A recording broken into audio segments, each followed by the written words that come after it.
Assam Chief Minister Himanta Biswa Sharma has warned that stern action will be taken against anyone who tries to resist eviction drives to clear government land from encroachment. Chief Minister Sharma's response comes a day after illegal settlers attacked police personnel and district administration officials at Chapar in Dhubri district during an eviction drive. Sharma, while defending the eviction drive, said that there is nothing inhuman about eviction and that some resistance was expected during an operation of such scale. The Assam Chief Minister further stated that the cleared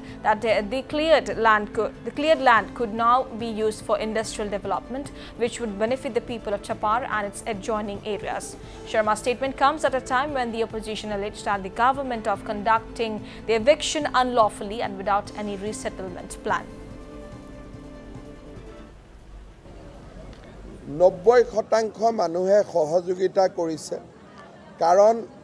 সেই অঞ্চলটোত এই উচ্ছেদৰ পিছত তাত যদি আমি উদ্যোগীকৰণ কৰিব পাৰো সমগ্ৰ বিলাসীপাৰা চাপৰ অঞ্চলৰ ৰাইজ উপকৃত হ'ব 90% ৰাইজে সেই কাৰণে নিজে আতৰি গৈছে 10% ৰাইজৰ মাজত সদায় অলপ থাকে কিন্তু মই ভাবো যে ইমান ডাঙৰ কথা অলপ গণ্ডগোল হয় কিন্তু মোৰ দৃষ্টিত শান্তিপূৰ্ণভাৱে এভিকশন পাৰ হৈ গৈছে আৰু এইটো খুব ডাঙৰ এভিকশন আছিল প্ৰায় 4000 বিঘা মাটি সেই কাৰণে অলপ গণ্ডগোল হ'ব বুলি আমি আশাও কৰি আছিলো সব এভিকশনত আৰ মানৱীয় বুলি কোনো কথা নাই নোটিস দিয়া হয় নোটিস দিয়াৰ পিছত যদি কোনোবা আতৰি না যায় হেতুটো মেচিন দিয়ে ভাঙিব গতিকে তাত আৰু মানৱীয় উচ্ছেদৰ ডেফিনেশনটো কি আছে আৰু জংগী আন্দোলন কৰিলে আমিও জংগী ব্যৱস্থা লম ইমানে কথা